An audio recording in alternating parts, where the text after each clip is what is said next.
EB Research Foundation is made up of Scotty, myself, Tilly's dad Corey, his great mate Ash, and sister-in-law Donna and Erica. The Research Foundation was something that came about through a phone call from Mark Walkley saying we're all beating the same drum here. We need to get together.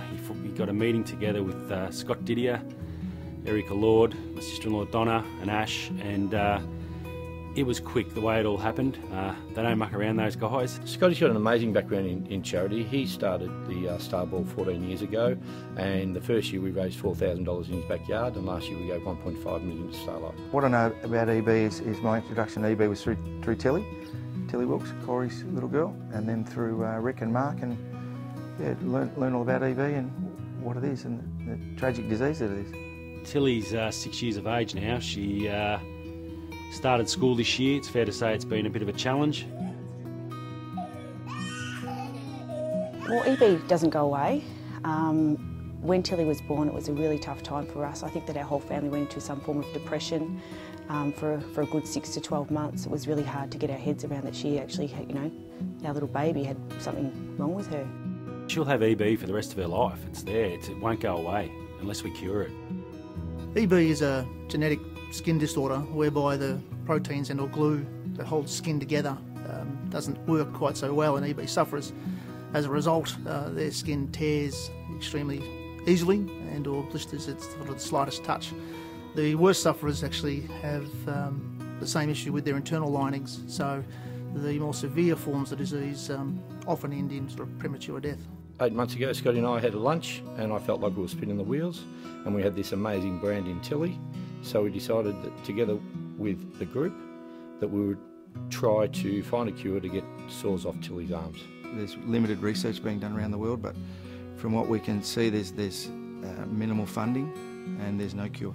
Corey and I have always been speaking about, constantly speaking about research, and when we met up with Scott and Mark, it was when we decided to start up our own foundation to focus purely on a cure for EB.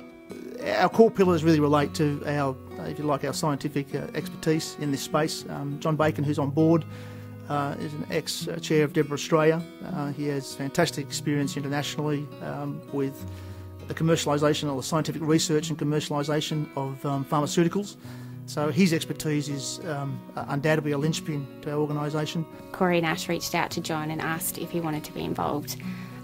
John's all about finding a cure and putting an end to the disease, so it's a perfect fit.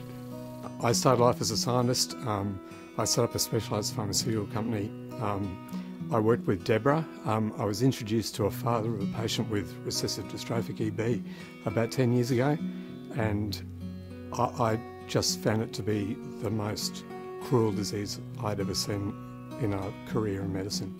We've got ourselves a great team, we've got a really good model, and we're quite confident that with sort of the right funding, we can actually make this happen. Corey and Ash, they're incredibly passionate about this, and when Corey said, I'm going to cure it, it's like, okay, fine, you're going to raise a heap of money, and that's great, but what are you going to spend it on?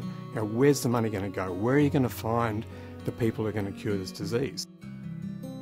Another thing that sort of differentiates us somewhat from other foundations is this model of venture philanthropy, which is kind of a model that's based on not simply taking from donors on one hand and giving to researchers on the other, but rather we attempt to use some of those funds to perpetuate an income for the foundation itself by ensuring that if we do have breakthroughs with our scientific research, that intellectual property is retained or at least used to assist us in allowing us to perpetuate more funds to reinvest into more research.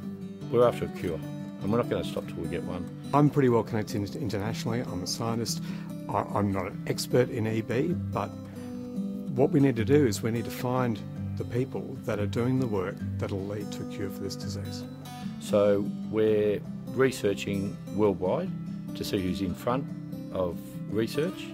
We certainly don't want to reinvent the wheel here. We don't care what part of the country or what part of the world we go to.